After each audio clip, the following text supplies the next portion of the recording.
Hindi po kodita ang gusto naming mangyari. Hindi din po mutiny, kundi ang AFP must abide by their constitutional mandate. At ano po yung nakasaad sa Konstitusyon? Article 2, Section 3. The armed forces of the Philippines shall be the protector of the state and the people. When the government, like what we are having right now under Marcos, does not serve the interests of the people, but rather facilitates the crime of plunder, it is only proper for the AFP to stand with the side of the people. Mapapadali ito lahat kung wala ng AFP sa likod ni Marcos. Pinipirmahan niya ang sindikato na budget na pinapalusot ng kanyang pinsan for the last 3 budget cycles. Ibig sabihin po, ang conspiracy ni Marcos at ni Romualdez ang naging dahilan kung bakit naging malakas ang loob ng kagaya ni Saldico na maging kriminal na mandurukot at mangangamkam sa kaban ng bayan, ang sindikato sa DPWH hanggang sa baba, hindi lamang sa taas na antas, at pati ang mga kriminal na contractors na numbalik, sapagkat ang unang nawala ay yung tinatawag nating fear factor, yung pagkatakot na may kalalagyan ka kapag ikaw ay nagnakaw sa kaban ng bayan. Ang pangalawa, there is no certainty of conviction na makikita ngayon na kahit magnakaw ka, pwede kang tumakas, magtago kagaya ng ginagawa ngayon nila Saldico. Iyan ang ating dahilan kung bakit lahat ng ito mapapanagot natin kung mapapalayas natin si Marcos sa poder at kapangyarihan.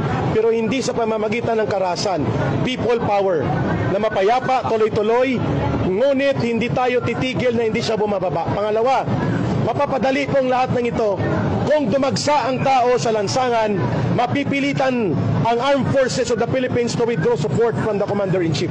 Ito ang pinakamabilis na transisyon.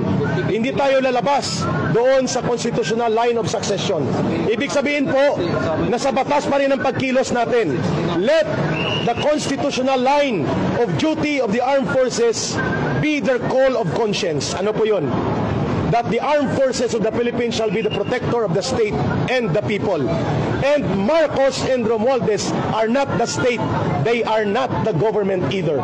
Ibig sabihin po, mapapadali ito lahat kapag nanindigan ang AFP kasama ang PNP to withdraw support from the Commander-in-Chief that will render Marcos inutile, and therefore a transition of power as stated by the Constitution can take place.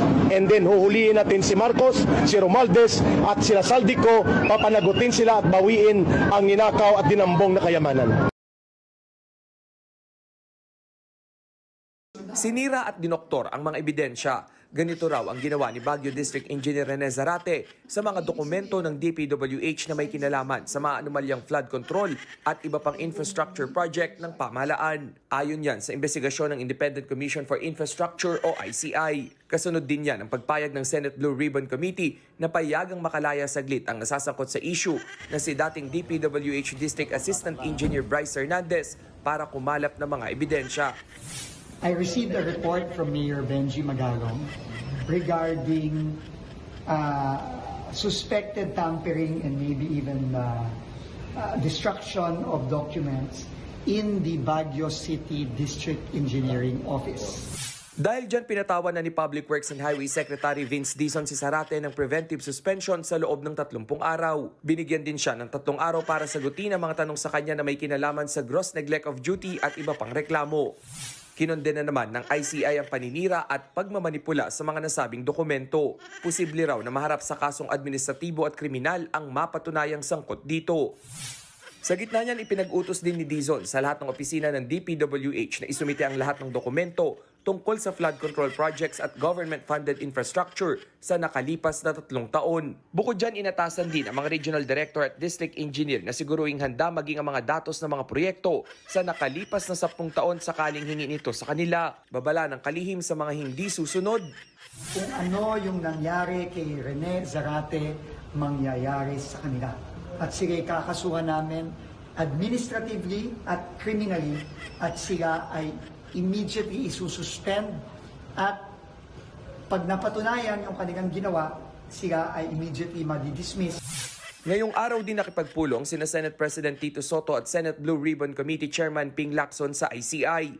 Isinumite ni Lacson sa ICI ang 13 folders na naglalaman ng mga katiwalaan na may kinalaman sa flood control projects. Andon talaga tampering, yung paano doktorin yung mga papeles para makasingil kagad, falsifying documents, mga ganon. Ibinunyag naman ni Lacson na biglang sumulpot ang Criminal Investigation and Detection Group sa bahay ni Hernandez nitong Sabado habang kasama siya ng ilang Senate Sergeant at Arms. Operation ng Senado yun eh. Nagulat nga ako na biglang may mga CIDG pero umalis din naman. Isusurrender daw dapat ni Hernandez sa Senado ang kanyang computer pero nagbago raw siya ng isip. Medyo nagbago yung isip ni Bryce Hernandez. Hindi agad niya tinan-over yung computer. Pinaselyuhan nila. So sealed na yon, hindi na pwedeng galawin yon. Kinumpirma rin mismo ni Senate Sergeant at Arms General Mau Aplasca na hindi na ita-turn over sa kanila ang computer ni Hernandez base na raw sa abiso ng kanyang abogado. Sa halip sa ICI na raw ito dadalhin. Sa isa namang mensahe, nagbabala si Lacson na babawiin nila ang legislative immunity kay Hernandez sakaling hindi isurrender ang computer sa komite. Hindi rin daw nila irerekomenda na isa lang siya sa Witness Protection Program. Nagbabalita mula sa Frontline. Ay nako guys, drama na naman lahat ang mga yan, wala na talagang pag-asa. Na-compromise na kasi lahat ng mga government branches na may galamay ng mga korap sa lahat ng ahensya. Nako, mukhang malabo na naman yan. Ano ba yan? Please lang, pakibilisan nyo para managot na sila. Pinapalabas lang ng mga politiko yan para ipakita na doon nila sasabihin na may binago na. Ng tokwang garapata talaga. Oh. Ay nako po. O yan, bulyaso agad, Ping Lacson. Nakawalan mo pa yung Bryce Hernandez na yan. Alam mo naman nasa kanya lahat yung mga ebidensya sa laptop niya. Yan, pinakawalan mo tuloy ng bulyaso, tuloy lahat ng mga plano na naman. Yan ang mga tactics nyo, mga kawatan kayo Naku po, panoorin po natin to. No, it's all there in the folder. I submitted 2 folders, Okay. Yung contained in my 2 privileged speeches. Another 11 folders sa mga attachments. So, there's a wealth of information doon sa binigay ko mga folders. Okay. Andon talaga tampering, yung paano doktorin yung mga papeles para makasingil kagad, falsifying documents, mga ganon. So that's the context of the statement to justice. Yes, yes. Sir, how would you describe the direction of the ICI now? Given what you've said. Well, logical conclusion, no? We all hope for a logical conclusion para ma-resolve talaga yung issue kasi naging systemic yung kultura sana maputol. No?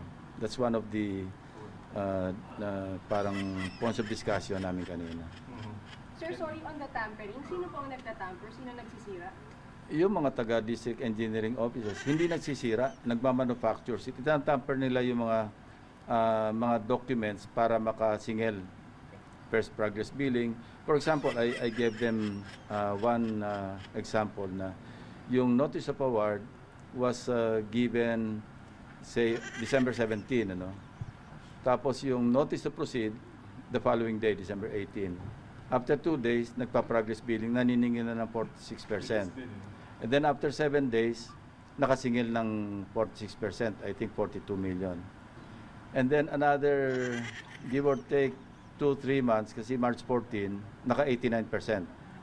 And March 19, for another 5 days, completed. Nakasingil na ng buo. So how could that be physically possible? That's only one case.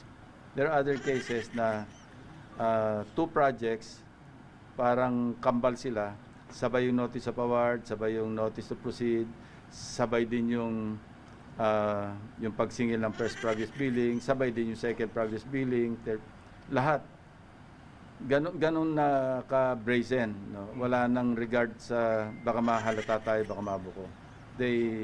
Ang tawag doon, hubris. No? They became so overconfident na lahat parang kaya nilang bayaran. Sir, may statement kasi si Justice Reyes, iba pa yata yung tampering and destroying. Yung parang ongoing investigation, pero ngayon para makonceal yung information, may sinisira po silang mga ebidensya. Yung sa DPWH. Iba yon. Iba naman siguro yan. Yeah. Pero your reaction lang po doon, sir? Well, that's criminal. No? Kasi these are official records. Parang justification, parang clearing instruments, di ba? And when you destroy, you're destroying the records para hindi matrace yung kalokohan nila, di ba? Yung corruption. Sorry, clarification. So, in terms of sequence, we're trying to find out the context of where the justice is coming from when he said there's tampering. Galing ba yun sa... Wala sa ibang resource person siguro. Yeah. Sir, yung glitch, bakit hindi nakuha po uli yung computer? Ano yung glitch po? may nag-intervene lang na, no? So, initially, hawak na ng OSAA kasi. Opo. Pero all of a sudden, si Bryce Hernandez, para nagbago ng isip, teka muna, magtanong muna ako sa lawyer. So parang, so na-hold on. So ginawa ng OSAA, sinil na lang nila para hindi matamper. Bakit sir walang tiwala? Pag I don't know. I don't know. Sir, may CIDG daw sa bahay ni Hernandez. Sumunod. May sumunod Ano doon. yung ginagawa nila doon? Hindi ko alam. Wala naman silang nakuha na gamit po ni Bryce. Wala kasi nandun yung OSAA. Acting hindi po walang FIR. No, let's put it this way. Okay. Yung operation, when Hernandez was brought out of the premises ng Senado, it was upon his request. On record, during the hearing, payagan daw siya malift yung kanyang contempt order at para makalabas, para ma-submit yung mga dokumento, para merong mag-support do sa kanyang allegation. So, initially, parang I was reluctant kasi sabi, unang pumasok ko sa isip ko, baka sasalisi, tatakas, or baka magtatago kasi frozen na yung bank accounts niya. So, but you know, I slept over it and the following morning, I called up the Senate President. Sabi ko, on second thought, payagan natin kasi isugal na lang natin, baka nga nandun yung mga ebidensya. So, early morning, Saturday, ineskorta na siya, 6 o'clock. Ang binigyan namin pass is 6 a.m. to 6 p.m. So, nagulat nga yung OSAA, si General Aplasca, kanina he reported to me nga na biglang may sumunod na si IDG. So I questioned. Sabi ko, this is an entirely Senate operation. You know? And this was done upon the request of the person himself. So we didn't need any search warrant, diba? Kasi voluntary. So doon nagkaroon ng glitch. Ako, I was of the impression, nung una, nadala na nga ng OSAA yung computer Nagulat na lang ako nung kagabi, wala palang nadalang computer, naiwan pala doon because nagkaroon nga ng pagbago na isip. So paano nyo kukunin ngayon yan, sir? Well, I gave them until 12 o'clock noon time today. Sabi ko doon sa Sergeant at Arms, you tell Hernandez and the lawyer na hanggang 12, pag hindi sila bumalik doon, I will cancel the legislative immunity na binigay sa kanya. And we will not recommend him to be admitted into the Witness Protection Program. Remember, yung admission doon is upon the recommendation of the Senate President. So I don't know, hindi ko pa alam yung development. So, umalis po ulit si Bryce kanina. I don't know, hindi ko pa na-check kasi nandito nga. Sino naman nagbigay ng go signal sa CIDG? Bakit sila That we have to find out. Kasi bigla silang sumulpot doon. Sir, dito, nasa radar screen ba kung sino yung ino-audition nila for WPP or for Ano yon? dito? DOJ yon, DOJ. Pero sir, dito wala silang... Wala kasi nasa domain ng DOJ yon. Okay. Under DOJ yung WPP So recommend sila entirely up to them, no? Yeah, right. Okay. Thank you. Ayan mga kababayan, pinagluloko na naman tayo mga tuta. Nagmantok. So, pinakawalan na nga yung si Bryce Hernandez, tapos nawala daw yung laptop. Pinakawalan na nga si Bryce Hernandez, tapos yan, nawala yung laptop. Wala na, ano na naman to, drawing na naman, lutong Macau. Speak to the lawyer of Bryce Hernandez, Attorney Raymond Fortun. Good evening, Attorney Fortun, and welcome to the big story. Hi, Sense. Good evening, and thank you for inviting me. So now it's time to directly get from you what is the situation with respect to the computer and other evidence that Bryce Hernandez has in his possession. So let's go back to the premise. No? Last Saturday, si Bryce was given the chance to go back to his home to take a look at his computer because ang sabi niya is that mahirap magturo ng mga tao unless meron kang evidence. So we came there in order to get the evidence that was needed by the Senate. Now the problem was that the promise was that he would be turning over certain evidence. Wala namang sinabi si Bryce na ibibigay yung buong computer niya. Now upon discussion with his lawyers, myself and Attorney Ernest Lavanza, now we have decided that to speed up and to assist the real entity that has been tasked by our president to investigate these anomalies, to give the entire computer to the ICI. No? It will facilitate everything, and for sure, ICI will be the better entity in order to be able to come out with a credible investigation that will be acceptable to the public. And it is now with the ICI, the computer? Right now, hindi pa, Cese. The problem is that even the family of Bryce is now having second thoughts about this plan. Because, as you may have already heard, in that earlier interview given by Senator Lacson, there's, in effect, a threat. And it is a real threat that when there's going to be a subsequent hearing by the Senate Blue Ribbon Committee, that Bryce will now be stripped of his legislative immunity. Now, what does that mean?